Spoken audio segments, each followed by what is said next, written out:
Victor can only do so much. No, the Frost Rune Shield keeps him strong.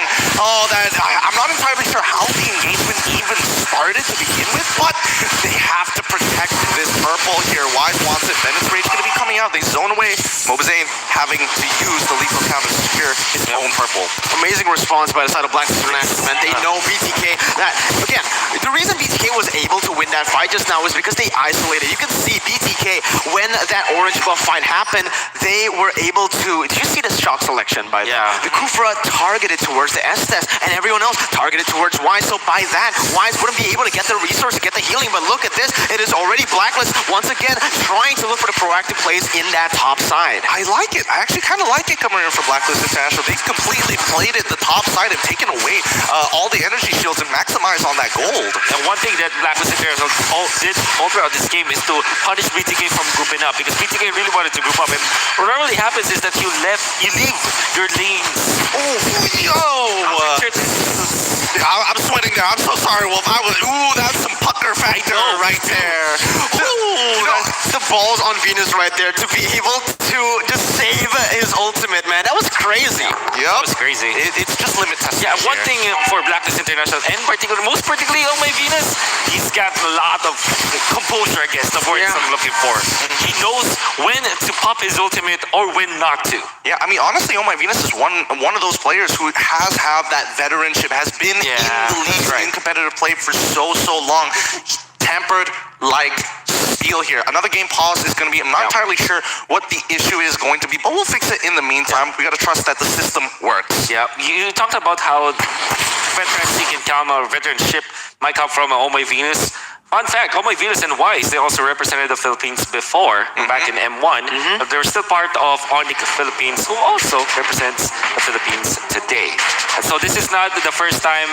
In fact, there are three two-timers already for the world stage for Blacklist International. So that is amazing. Yet to get their championship, eventual championship in the international stage, as you have also brought up. Yeah, I mean, that's one of those things that's got to be frustrating for Blacklist International, right? They get ever so close to clinching an international title, and then some other team just has to steal it away right at the last second. Yeah. Honestly, looking at it right now, BTK, they really need to play it smart, because already we're seeing them, they're already over greedy sometimes right now. After getting that first game, which was very clean, clean is an understatement. They played that perfectly, but in the second game, we already see they played it really well in the early stages, but they're getting overzealous here. They see that they weren't actually in position to take that turtle, but they still forced it anyways, and that was the reason Blacklist was able to capitalize. So if BTK just stays in composure, plays the way they've been doing from the first game all the way up until that first blood, I feel like they have a solid chance at beating the tournament favorites. To add on to that, actually, I think a lot of this game is going to come down to just overall engagement and positioning coming in from both of the sports, Oh My Venus and Shark, because Shark, there's a lot more pressure on him to look to disengage and peel for the rest of his team, but Oh My Venus is going to be super key in making sure that no matter what they win for, they're just winning by an overwhelming life lead. Absolutely. Now, BTK, again, they are not in the right position to try to contest for this turtle, but it seems like they want to still try to go in right now, with Wise basically zoning everyone away. It seems like uncontested. That's what I want to see. Just let it go. Yep, turtle going to be by the STV. Now the dive on towards Fire Chicken has been initiated. Shark looking to bail his team out. Yes, he finds it. Collides up into all with the Tyrant's Rage, and here comes Mobazane to make the difference. They break open the top. Oh, there we go. Oheb finds all four of them. They don't have their flickers. What a re-engagement coming in from Blacklist International. Oheb raising his hands. You punished me? Oh, nah. I'm coming back for more. This is one of the heroes that gave him the moniker Oheb. God, my goodness. A three-man black hole. And he is just recalling away from BTK. I mean, for BTK, that was amazing from Shark. Using the flicker, going over some of the members of Blacklist International so that he will land the good, shot selection once again with the Tyrant's Revenge. And then pops the ultimate. Good combo with Zia on the ultimate. That's like the dream combo for BTK, right? And then you jump in with Quiet Chicken. Unfortunately, Oh My Venus was just ready with the ultimate. So that keeps Blacklist International top down. And what I like about Blacklist International is they took down the turret with them. Oh, and we're almost getting died, but here comes the glorious pathway coming in from Wise Haji, looking to actually punish somebody here. Zia quickly disengaging the entire team, saying, hey, you can calm down here for a second. Feathered Airstrike will keep you at bay. But Victor really testing his luck here with Hanji. Oh, he breaks it out with the Tyrant's Rage again on 3 people. Mobilizing. He's one kill. No, Hanji did not die. If Hanji died, Mobilizing would have had enough HP to maybe get out of there. Welcome to the ultimate bonding experience right now, as Blacklist just completely take BTK down in that bottom side. But this is what I love about Blacklist. They're finally getting their jam here in the playoff stage, and look at what they're able to do. Sure, BTK had an initial very good team fight, but Blacklist instantly reads their opponent's ways to play, and now they are on this just a siege, man. BTK, they have found a good opening in the bottom lane, but unfortunately, their skill shots weren't really that precise. I mean to say, the timing was off. I mean, they started with a lethal counter, which normally should be your skill to take down the members of Blacklist International after you already dealt the damage. The thing is, you should be using your lethal counter as definitely a closer for a team fight, because you need that execute kind of mechanic wherein you take down the members of Blacklist International before Oh My Venus heals them up. Well, I mean, it's about the initial burst, I suppose. I guess they wanted to make sure, hey, maybe we could burst Oh My Venus in time. The next turtle going over to Blacklist International, who have developed a 6k gold lead here on their side, 7 minutes into the game. Right now, we have to keep an eye on a couple of people here from the side of BTK. Zia, he's going to eventually scale up, and that's going to be a really big factor in terms of, chipping them down into that lethal counter range. One of the glaring mistakes I feel like from the side of BTK is that they've been getting a lot of crazy engages, actually a really good engages, but they don't have the damage yet. They need to scale it up a little bit more. Again, they're playing the Farsa, Lunox, and Esmeralda. They need to wait until those item power spikes finally hit, because they've just been way too fast on these fights. The threat level is just too high, but here comes Blacklist International. Potential dive onto Victor's side here. Oheb going to go back into lane, and it looks like they're playing cross-map here. They're going to take sacrifice here too. Victor knows he can't do much about the situation, and same goes for Oheb. They both just have to wait it out. Flowing blood comes through. He's not going to engage this, right? But Inhibitor, are they going to just sacrifice the Inhibitor here? Bottom tier 1 goes down. Inhibitor turret is still alive here. Fried Chicken going in for the full-on fight against Oheb. The doctor is just not enough. The wave is too strong. Oheb is able to take on one. Can he get Mobilizing? He does. He fights it.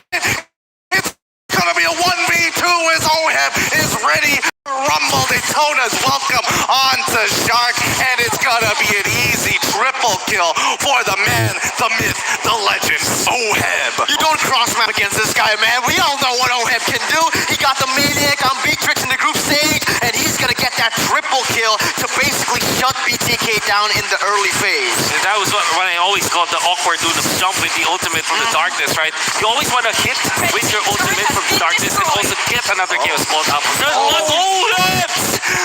The flowing blood damage from Oheb takes on even an Esmeralda. That's when you know this is gonna get tough, and the going only gets tougher as tier 2 to get cracked open.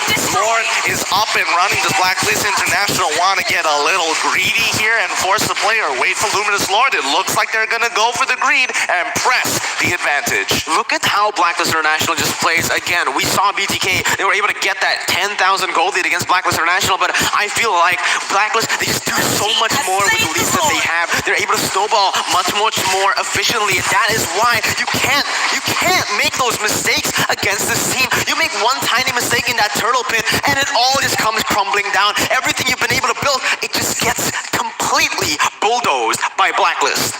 And now BTK, they need to rely on their wave clear. They have the Farsa, at least. Zia will be so instrumental in this defense. Mobazine, unfortunately, went for offensive items instead of something like Radiant Armor or maybe something along the lines of Athena Shield. So he's gonna melt it on top of the minion wave.